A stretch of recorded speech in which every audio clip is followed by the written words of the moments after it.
chers internautes de la KSTV dañuy amaat rek mbégte bu baax di dellu si waat ak yéen ci seen émission Le Citoyen et comme niñ ko tàmm defee rek mardi bu nekk ñuy dalal rek benn invité pour waxtaanee thème boo xamante ni jàpp nañ ne dina amal solo population bi donc tey ñu war a waxtaanee le franc CFA maanaam lan mooy le franc CFA ses atouts ses avantages ak li nga xamante ni moom mooy ay limitam maanaam daal indil leen ay explications yu claires et précises par rapport ak le franc CFA ñu ci dalal nag benn kàngam ko xamante ni xam-xamam màcc na bu baax ci wàllu boobu donc dañ koy bàyyi rek mu présenté wu avant ñoo ko ak yéen ci waxtaanu bés bi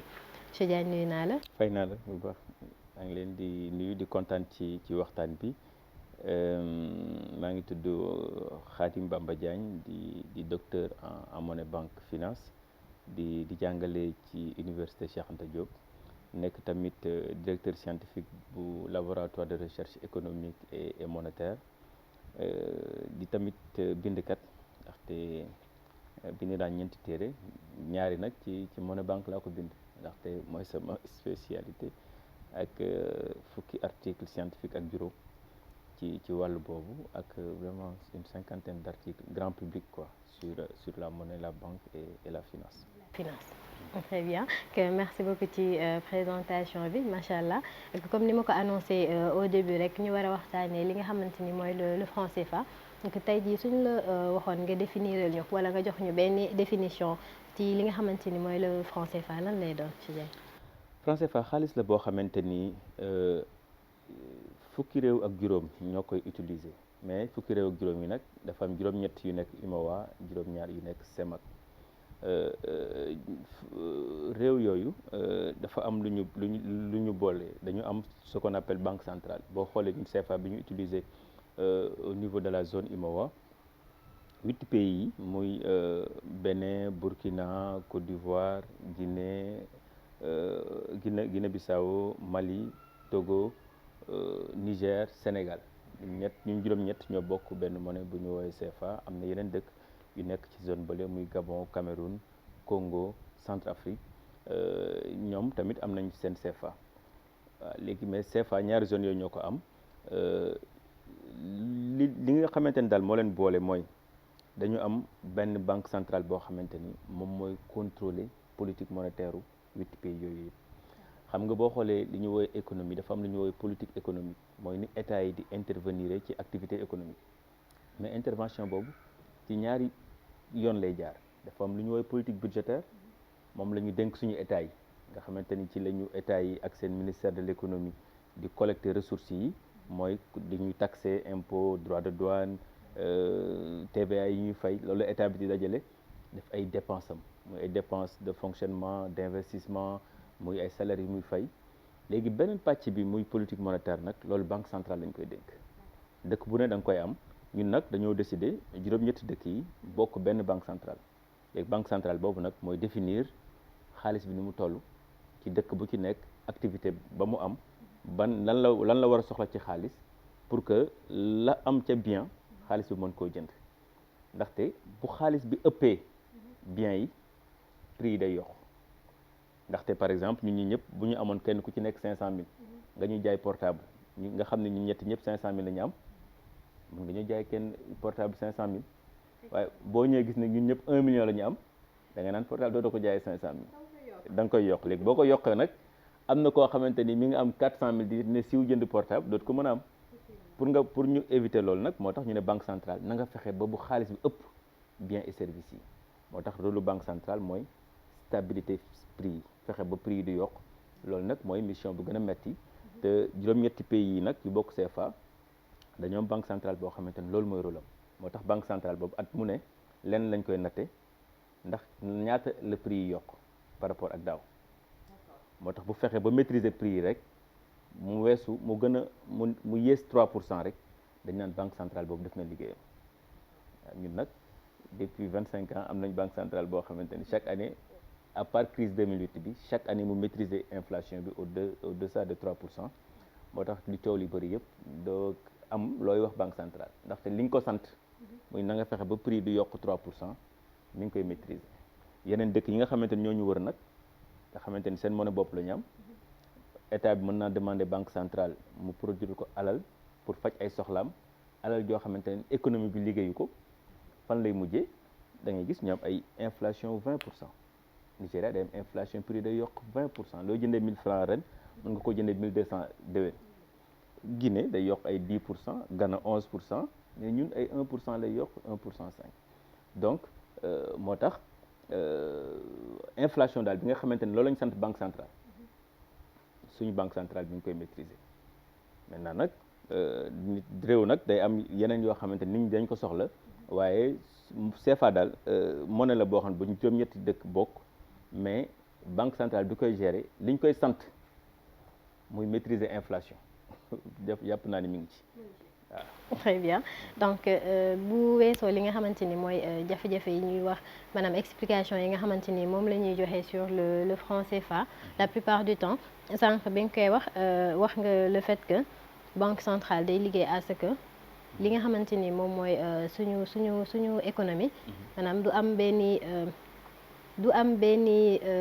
déséquilibre boo xamante ni dina ci nekk donc loolu est-ce que mën nañ ko jàppee comme avantage par rapport ak li nga xamante ni mooy monnaie bi ñu utiliser aussi bu ñu jógee foofu lan moo nekk avantage yi nga xamante ni moom la pays africain yi utiliser le franc CFA am. xam nga monnaie ñun suñu dëkk dañ ko jox doole bu mu amul jox ko cër bu mu moomul ñun dañoo jàpp ni monnaie mën naa def lépp dëkk lu koy yor mooy production produire mooy yor réew. monnaie du dara lu dul instrument d'échange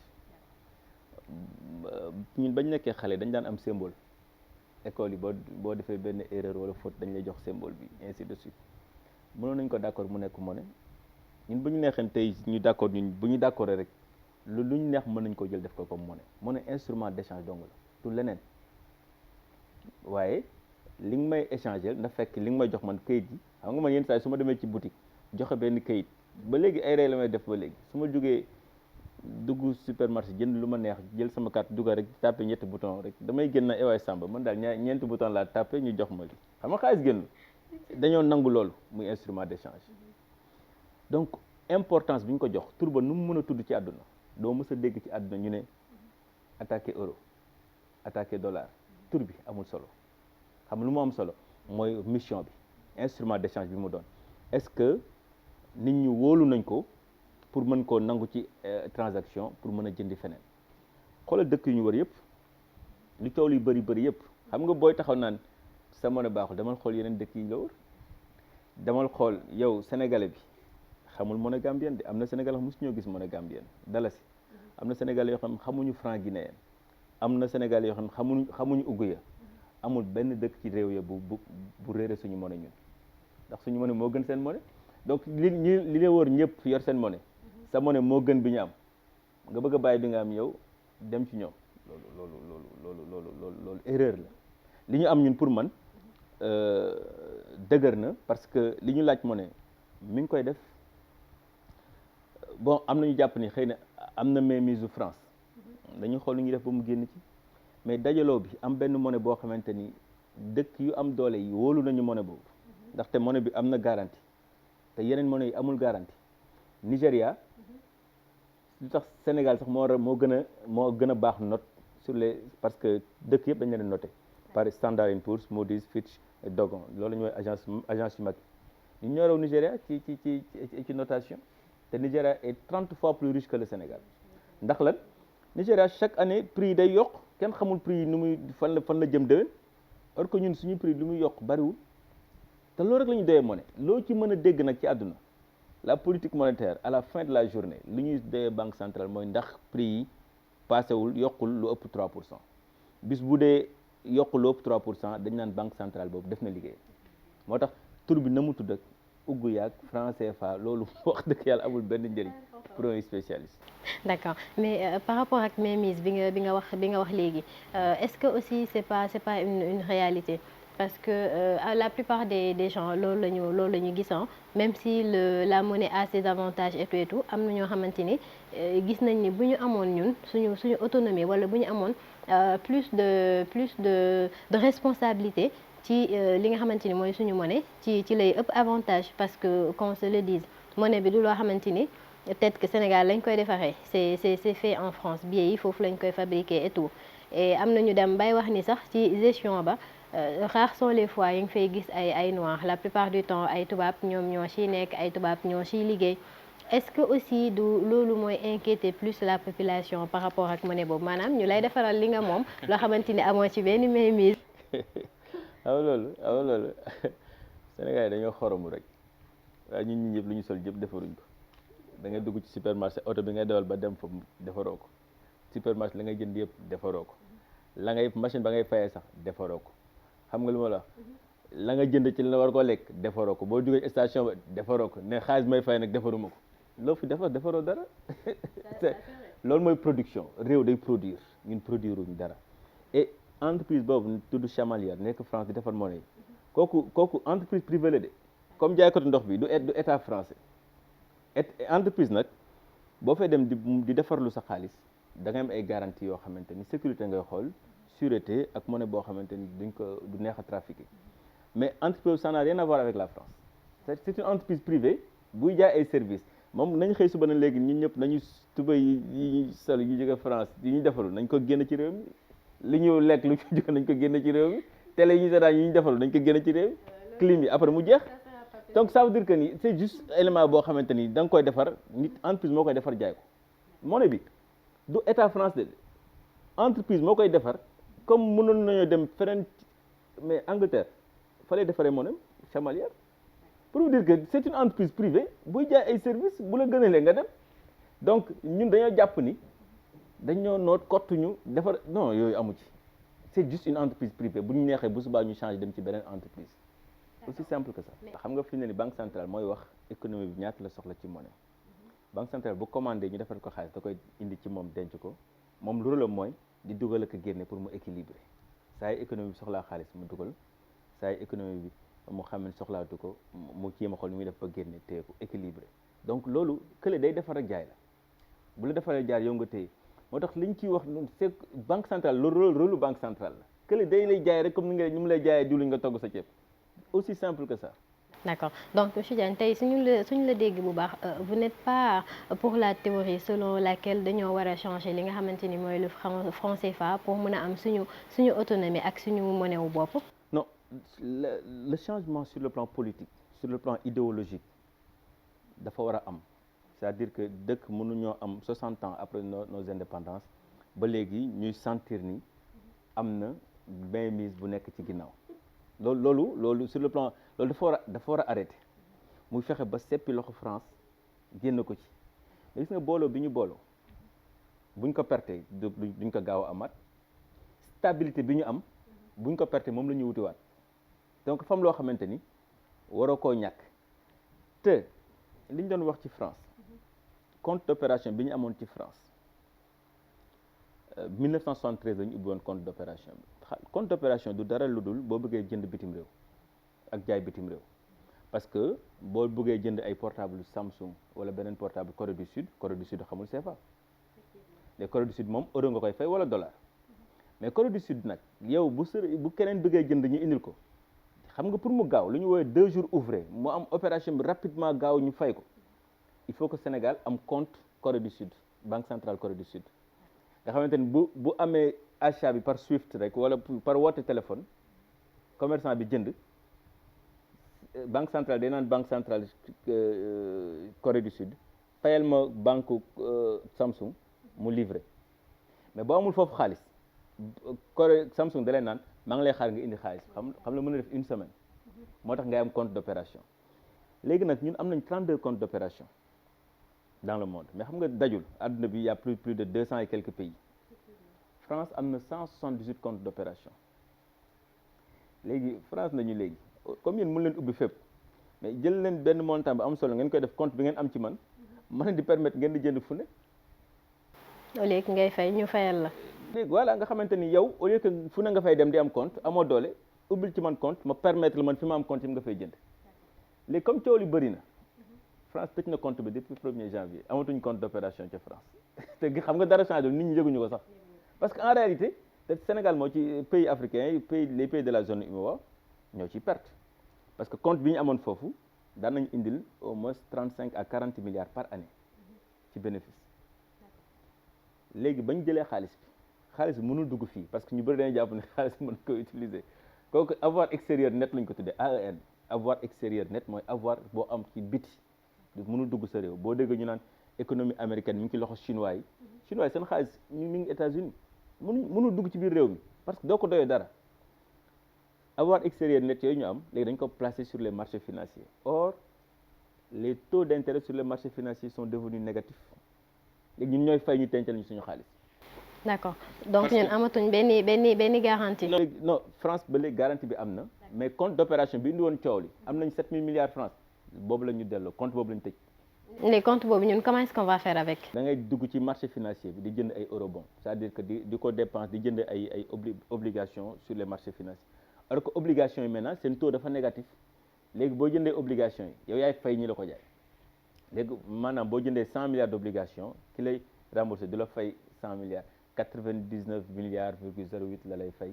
parce que yow yaa koy fay pour mu teel la parce que les taux sont devenus négatifs donc dañuy daan fay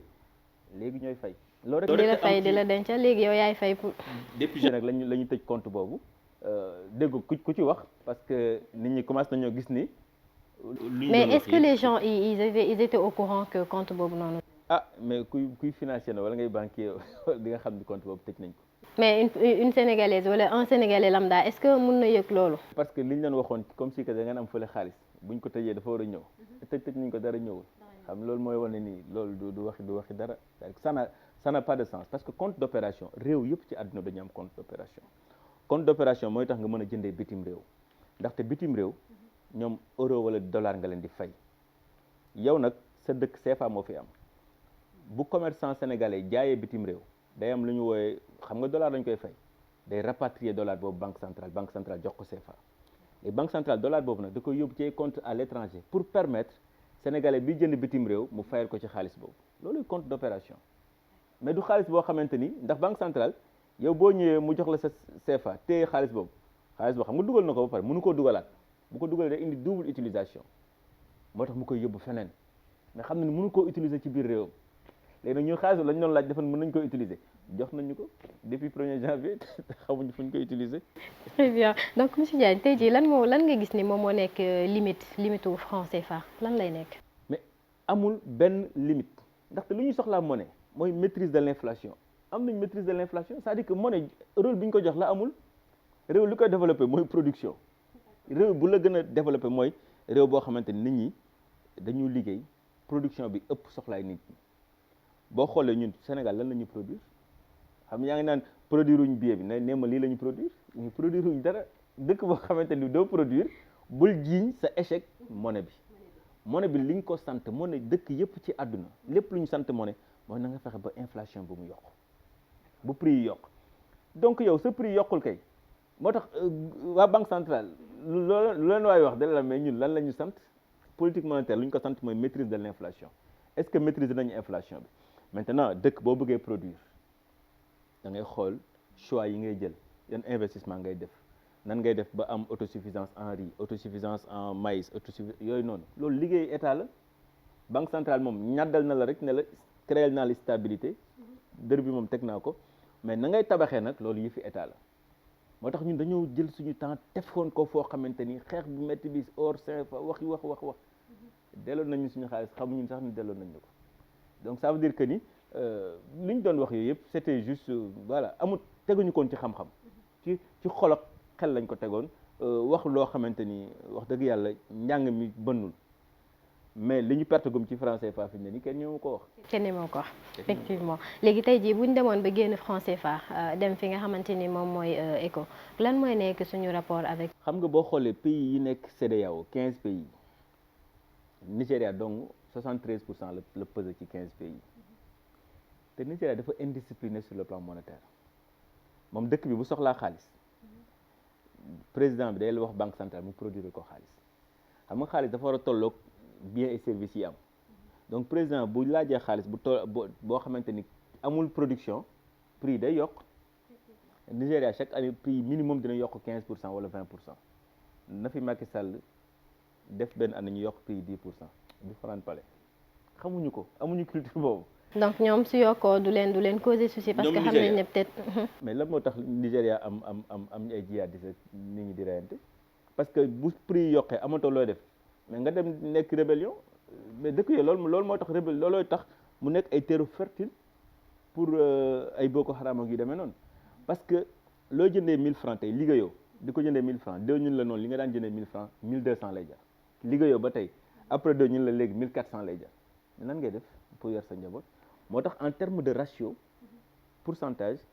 au Sénégal sur 100 Sénégalais yoo jël 37 38 sont pauvres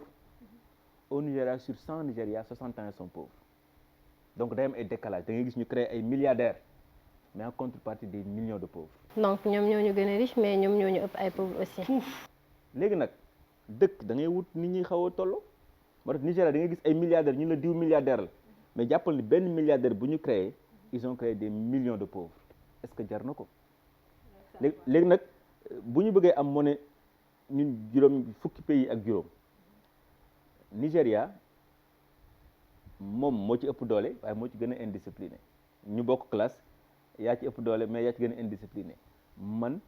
maa ci gën a néew doole mais maa ci gën a discipline maay modèle bi bu la neex nga ne yow doo ma topp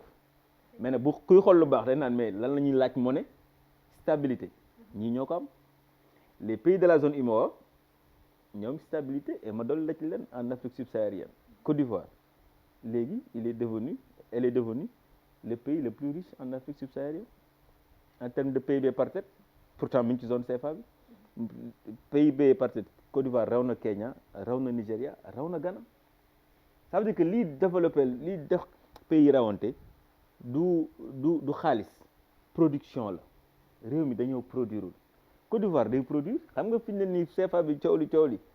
Côte d'Ivoire la de Côte d'Ivoire moom mooy bu jaayee bitim réew dina am au moins 17 000 milliards li mu soxla bitim réew matul 10 000 milliards donc day am 7 000 milliards yi ko dese ñun Sénégal ñu ngi soxla 4 000 milliards bitim réew li ñu produire matul 1700 milliards donc ñun dañoo déficitaire ba ngeen jàngee école primaire ba léegi on te dit que la balance commerciale est chroniquement déficitaire léegi yow bu sa balance commerciale déficitaire boo amee sa monnaie foo jëm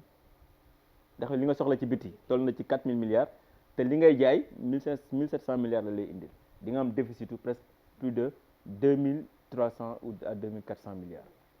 D'accord donc monsieur Diagne lan mooy nekk sa mot de la fin par rapport ak thème bés bi. mot de la fin c'est que ñu xam ni liy développé réew mooy production réew yëpp li ñu war a xam mooy àdduna bi ñëpp am lu nit ñi di wër mooy nga nekk ci zone monétaire bu am doole. Europe am na zone monétaire ñun am nañu 15 pays yoo xamante ni ñu ngi espace CEDEAO 8 yi am nañ seen monnaie bopp les 7 autres depuis 99 dañ leen ne. jéem leen wut seen monnaie bopp bu war a tudd ZMAO ñu benn zone bu war a tudd ZMAO mu yër 7 pays Nigéria Ghana Sierra Leone Libéria Guinée Cap-Vert et tout ngeen wut seen monnaie bopp léegi zone UEMOA ak ZMAO daje am seen benn monnaie depuis 2099 2001 ñu échoué 2003 mu échoué 2005 mu échoué 2009 mu échoué 2013 mu échoué 2015 mu échoué 2017 mu échoué c'est-à-dire que mënuñoo d'accord ci dara yi nga xamante ni jot nañoo dajaloo jéem a xool chaque année nan la ñuy jëlee kenn par kenn pour ñu am zone monétaire dans l'espace CEDEAO nga xamante ni foo mën a jóge man tey su may dem Côte d'Ivoire sama poche laay bàyyi xaalis rek su ma demee damay jënd comme si maa ngi Sénégal donc yooyu dafa am solo ci réew mais bu ñu bëggee problème mu Sénégal yëpp ñu jiiñ ko monnaie ñu ngi perte suñu temps ñu ngi perte suñu énergie monnaie instrument d'échange dong la liy développé réew c'est la production liggéey te Sénégal nag c'est vrai que CFA bi jóge fi waaye maa ngi xaar bañ na ma télé bi fii la jóge wala téléphone bi fii la jóge. D'accord loolu je pense que kenn du la ko laaj du moment où li nga xamante ni moom lañ doon xeex la plupart am nañ ko te yëguñu ko donc chers internautes de la KS TV lii lañ leen indiloon tey ci seen émission Le Citoyen ci première partie bi et comme niñ leen ko waxee au début ñu doon waxtaanee li nga xamante ni mooy le franc CFA doon dalal le docteur Ahmadou Bamba Dieng donc débat bi gis ngeen ko c'est un débat très large boo xamante ni même bu ñu fi defoon 1 heure de temps sax duñ fi jógee y a tellement de choses à dire donc comme d'après on vous promet de revenir dans d'autres émissions plus largement sur la question parce que foog aussi am aspect yoo xamante ni foog mu gën a leer ci population bi parce que bu ñu nekkee di avancer yenn théories yi c'est peut-être parce que amuñu la bonne information et ça foog ñu jëm ko ut jox leen ko ba ku ci nekk xam li ngay xeex lan la donc di la remercier bu baax monsieur Diagne ci pertinence débat bi ci disponibilité bi et tout que di la remercier aussi ci li nga xamante ni mooy leeral li nga jot a indi ci question bi pour la population donc dañuy ñëw ak yéen tout à l'heure ci deuxième partie bi avis de la population donc à tout à l'heure. sëñ bi na nga def. maa ngi fi rek sant yàlla bu baax. voilà donc ñun dañu bëggoon a am sa xalaat ci li nga xamante ni moom mooy changement wu franc CFA vers l'éco. Est-ce que vous êtes pour ou contre? Si oui, pourquoi? Sinon, pourquoi? Oui, moi je suis pour qu'on puisse vraiment avoir notre souveraineté monétaire, am suñu monnaie bopp, même dans un ensemble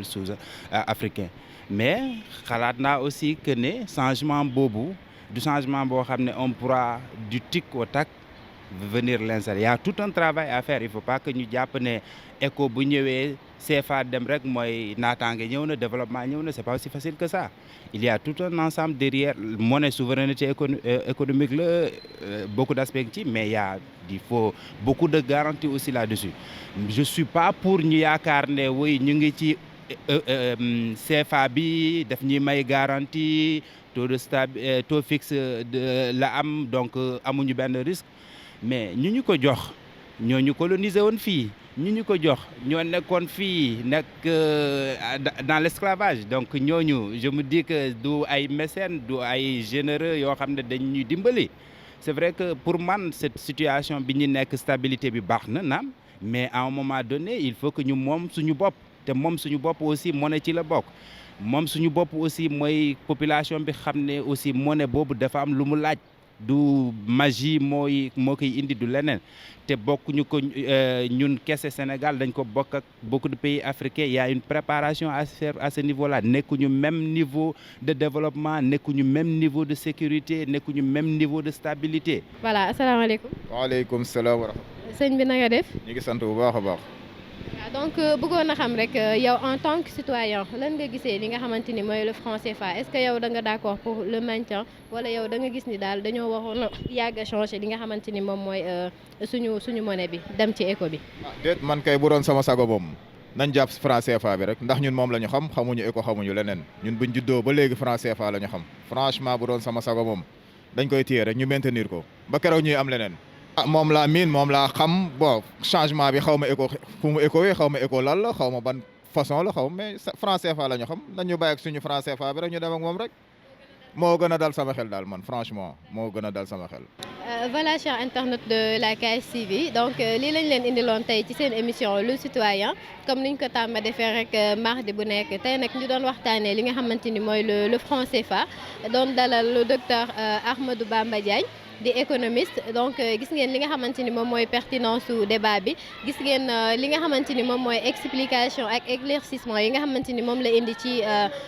question wu franc CFA. Donc mu am ci nag loo xamante ni dañ koo réere woon mbir lu bëri loo xamante ni leeruloon ci ñun ak ay théories yoo xamante ni moom la ñu yàgg a gëm ci li nga xamante ni mooy le franc CFA. Donc après émission bi je pense que ku ci nekk di nga ci gën a am ay information ba position boo xamante ni moom nga ci jël rek mu nekk bi gën. Donc population bi aussi gis ngeen li nga xamante ni moom lañ ci wax am ñoo xamante ni ils sont pour ñu continuer ci li nga xamante ni mooy le franc CFA am ñoo xamante ni gis nañ ne éco bi nga xamante ni moom moo fi nekk moom moo leen di gënal. Donc mu nekk nag